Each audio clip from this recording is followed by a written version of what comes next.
จรนครพนมเอวกลมน้องนุ้ยบ้านแพงที่รักอกหักอย่างแรงเขามาแย่งน้องนุ้ยไปเธอพี่ก็เลยช้ำตรงอุราน้ำตาน้องหน้าล้นสาวไทยยอขอลาก่อนไม่นึกเลยน้องนุ้ยจะดำลาแล้วน้องพี่ต่อไปนี้ไร้คนพลอดพลัมสา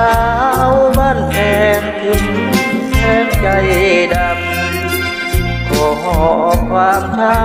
ำกลับลำน้ำที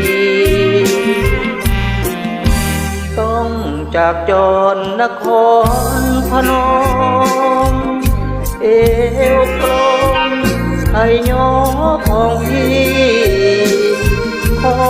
ตัดใจน้องไม่ใยดีหนุ่มลำน้ำชีคนนี้ขอลา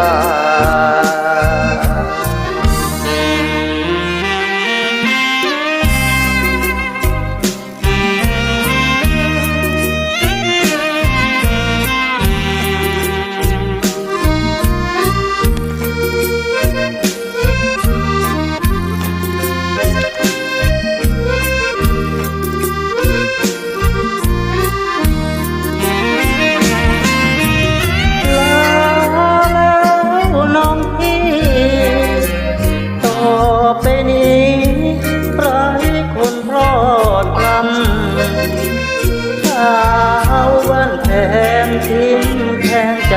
ดำขอความช้ำกลับลำน้ำทีต้องจากจรนครพนมเอวกลมไทยยอของพี่ขอตัดใจน้องไม่ใยดีหนุ่มลำน้ำทีคนนี้ขอลา